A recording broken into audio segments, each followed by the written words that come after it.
Bismillahirrahmanirrahim. Today our topic is the case sensitive language.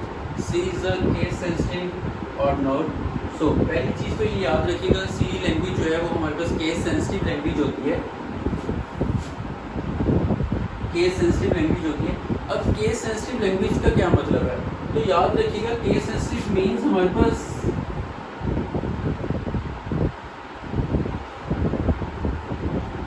Upper case lower case letter, या तो upper case letter होंगे या तो lower case letter होंगे।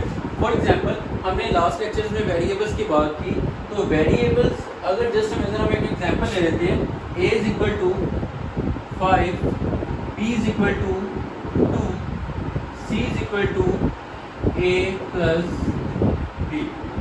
अब यहाँ पे ऊपर जो हमने वेरिएबल का नाम रखा हुआ है वो कैपिटल ए है, अपर केस में है, और b जो है वो स्मॉल में है, और आउटपुट में कह रहा हूँ small a plus small b।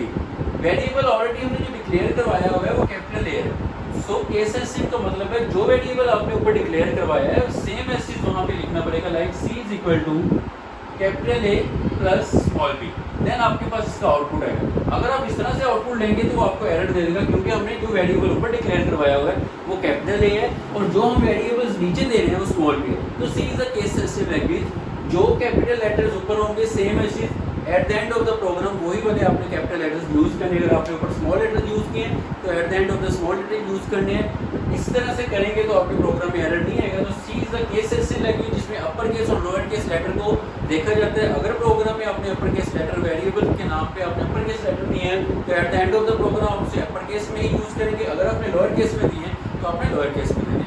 Weather तो आपको ये टॉपिक समझ आ गया और केस सेंसिटिव का एमसीक्यू में पूछा था सी इज द केस सेंसिटिव और नॉट, तो C is the case sensitive.